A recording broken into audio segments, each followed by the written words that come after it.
Hello! Hi! ఈరోజు నేను టమాటా పికింగ్‌కి వచ్చాననమాట. Almost 2 days అయిపోతుంది టమాటా పికింగ్‌కి రాక. చాలా కాయలు పాడైపోయి ఉంటాయని చెప్పేసి వచ్చేసాననమాట. చాలా పింక్‌గా కనిపిస్తున్నాయి చెట్టు నిండా. సో, పిక్ చేసుకుందాం ఫ్రెష్ టమాటాస్‌తోనని చెప్పేసి మొన్నే 2 డేస్ కింద మా మమ్మీ కోసి చట్నీ చేశారు. బట్ చాలా వచ్చాయనమాట. అసలు చాలా అంటే పావు కేజీకి అర కేజీకి పైన అంటే ముప్పావు కేజీకి దగ్గరగా వచ్చి చూసారా రెడ్‌గా అక్కడక్కడ కనిపిస్తున్నాయనమాట. సో, ఎంత ఫ్రెష్‌గా ఉన్నాయంటే చాలా చాలా ఫ్రెష్‌గా ఉన్నాయి. ఇట్లా మనం ఆర్గానిక్‌గా డెఫినెట్‌గా పండించుకోవచ్చా అంటే పండించుకోవచ్చు.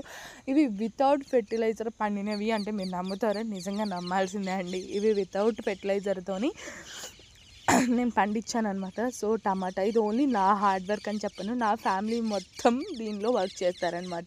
ఒక్కొక్కళ్ళు ఒక్కొక్క టాస్కింగ్ లాగా వర్క్ చేస్తారు. సో, ప్రెజెంట్ అయితే డ్రిప్ సిస్టమ్ కూడా పెట్టాము. ఎలా పెట్టాము, అది ఎలా వర్క్ అవుతుంది, మాకెలా యూస్‌ఫుల్ అవుతుంది అనేది కూడా నేను చూపిస్తాను.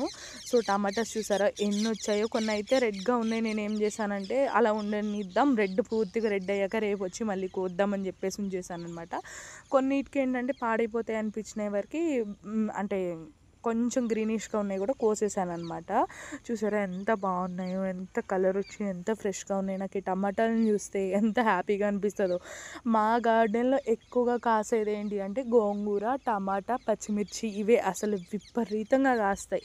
బయట నుంచి కొని తెచ్చుకునే పని లేకుండా కాస్తాయి. చూసారా అవి ఎంత పెద్ద కాయలు, అవి కుళ్ళిపోయాయి. 2 రోజులు రాకపోయేసరికి అలాగా అంటే భూమికి తగిలేసి కుళ్ళిపోయాయనమాట. వాటిని కూడా కొంచెం పైకి లేపడానికి చూస్తున్నాం. బట్ టైం లేదు. సరే చూడాలి. ఇంకా అక్కడైతే ఒకటి పచ్చిమిర్చి చెట్టు మొలిసింది. అంటే ఘాటు పచ్చిమిర్చి. అసలు చూడండి మన పచ్చిమిర్చి చెట్టుకి ఎన్ని పచ్చిమిర్చిలో కేజీ పైన వచ్చాయి. ఇవాళ నేను లిటరల్‌గా అసలు కొయ్యలేకపోయాను పచ్చిమిర్చిని. అంతగనం వచ్చాయన్నమాట పచ్చిమిర్చి.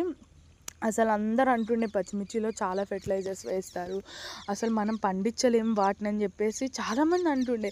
సో, నేను ఇది వేసినప్పుడు చాలా భయపడ్డాను. చాలా రోజులు ఎదగలేదు కూడా. ఇంకా సాల్ట్ చేసి వాటర్ బాగా పెడుతున్నప్పుడు కొంచెం గ్రోయింగ్ వచ్చిందనమాట.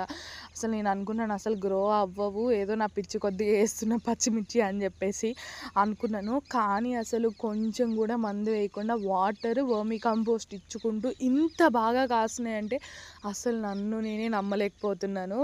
ఇంకా అసలు కోసి లిటరల్‌గా అయితే నాకు చేతులు నొప్పొచ్చేసాయి. అన్నీ ఉన్నాయన్నమాట. సో, ఇంకా ఇవి తోటకూర కూడా వచ్చింది. బట్ అదైతే హార్వెస్ట్ చేయలేదు. కొంచెం ఆగాక అంటే ఫ్రెష్‌గా కోసుకొని వంట చేసుకోవడమే అన్నప్పుడు చేసుకుందామని చెప్పేసి తోటకూర అట్లా స్టాప్ చేసాం. చూడండి అవి ఈరోజు నాకొచ్చిన హార్వెస్ట్.